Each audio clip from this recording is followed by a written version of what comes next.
Ayo. Pull. Oh.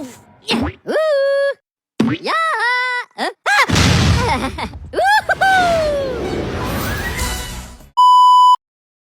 Assalamualaikum warahmatullahi wabarakatuh. Kami dari kelompok 2 kelas 11 AKL 1 akan mempresentasikan tugas sejarah kami, yakni tentang Perang Diponegoro. Kelompok kami beranggotakan Agita Chandra Nurhayati, nomor absen 3, Bagus Abdul Muttaqin, nomor absen 9, Fauziah, nomor absen 15, Griselda Juan Kristela, nomor absen 18, dan Saskia Adita Febriani, nomor absen 26. Perang Diponegoro. Perang Diponegoro atau disebut Perang Jawa terjadi pada tahun 1825 sampai 1830. Perang ini dipimpin oleh Pangeran Diponegoro, seorang pemimpin Jawa dari Kesultanan Yogyakarta, melawan pemerintah kolonial Belanda. Sejarah mencatat Perang Diponegoro sebagai perang dengan korban yang sangat besar hingga menewaskan ratusan ribu rakyat Jawa dan puluhan ribu dari Belanda. Perang Diponegoro memiliki makna penting dalam sejarah perjuangan kemerdekaan Indonesia dan menjadi simbol perlawanan terhadap penjajahan kolonial. Meskipun perjuangan Diponegoro berakhir dengan kekalahan, perlawanannya mengilhami semangat dan tekad para pejuang kemerdekaan di masa depan. Perang Diponegoro juga meningkatkan pentingnya perjuangan bersama dan solidaritas antar suku dan etnis dalam meraih kemerdekaan. Aliansi antara Diponegoro dengan suku-suku Jawa lainnya menunjukkan kekuatan yang dimiliki ketika bersatu dalam tujuan nasional. Latar belakang Perang Diponegoro. Secara umum, Perang Diponegoro dilatar belakangi oleh adanya ikut campur Belanda pada urusan kerajaan. Pihak keraton tidak berdaya akan pengaruh politik pemerintahan kolonial dan justru hidup mewah serta tidak memperdulikan rakyatnya.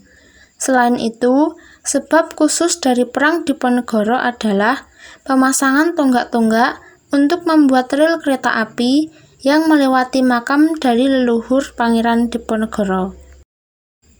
Kronologi Perang Diponegoro. Perang Diponegoro diawali dari tanggal 20 Juli 1825, di mana istana mengutus 2 bupati senior untuk memimpin pasukan Jawa Belanda menangkap Pangeran Diponegoro dan Mangkubumi di Tegalrejo. Saat itu, Diponegoro beserta sebagian pengikutnya mampu menyelamatkan diri, namun kediamannya habis dibakar. Perang Diponegoro banyak melibatkan elemen masyarakat, seperti petani hingga golongan priayi yang menyumbangkan dana untuk Diponegoro. Perjuangan Diponegoro dibantu oleh Kiai Mojo yang merupakan tokoh spiritual pemberontakan. Hanya butuh waktu 3 minggu untuk Pangeran Diponegoro melakukan penyerangan dan menduduki Keraton Yogyakarta. Keberhasilan ini diikuti di beberapa wilayah pada tahun-tahun pertama. Pergolakan meluas ke arah timur mencapai Madiun, Magetan, Kediri, dan sekitarnya. Meluasnya pergerakan Diponegoro dianggap sebagai menggerakkan kekuatan di seluruh Jawa. Dalam pelaksanaannya, Perang Diponegoro dilakukan melalui taktik gerilya. Puncaknya terjadi pada 1827, ketika Belanda mengerahkan 23.000 serdadu untuk melawan Diponegoro. Untuk mempersempit pergerakan Diponegoro, Belanda merancang teknik bentengstelsel dengan membangun benteng-benteng di wilayah strategis di Jawa Tengah dan Jawa Timur, sehingga Pangeran Diponegoro terjepit. Pada tahun 1829, Kiai Mojo ditangkap. Menyusul kemudian Pangeran Mangkubumi dan Alibasa Sintet Prawirodijo. Pada tanggal 21 September 1829, Belanda membuat sayembara hadiah 50.000 gulden bagi siapa saja yang dapat menangkap Diponegoro dalam keadaan hidup atau mati.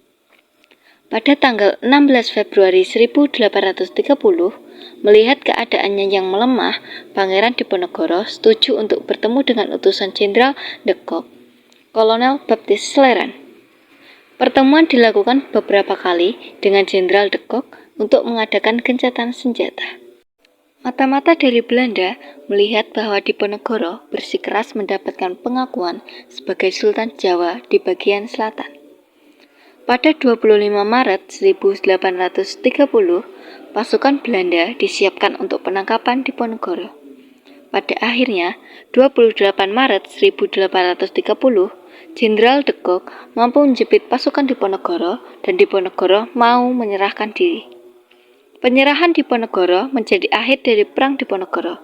Setelah ditangkap, Diponegoro diasingkan di Gedung Karesidenan Semarang di Ungaran dan dibawa ke Batavia pada 11 April 1830, kemudian dipindahkan ke Manado pada 30 April 1830, serta tiba di Benteng New Amsterdam pada 3 Mei 1830.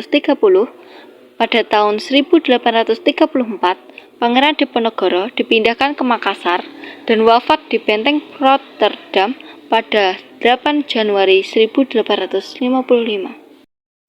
Dampak Perang Diponegoro. 1. Korban kurang lebih 200.000 jiwa dari penduduk Jawa. 2. Korban 8.000 tentara Belanda dan 7.000 serdadu pribumi yang membantu Belanda. 3. Penegasan dominasi Belanda pasca kekalahan Diponegoro. 4. Raja dan bupati tunduk kepada Belanda. Sekian presentasi yang dapat kami sampaikan. Jika ada kesalahan, kami mohon maaf. Wassalamualaikum warahmatullahi wabarakatuh. Audio Jungle.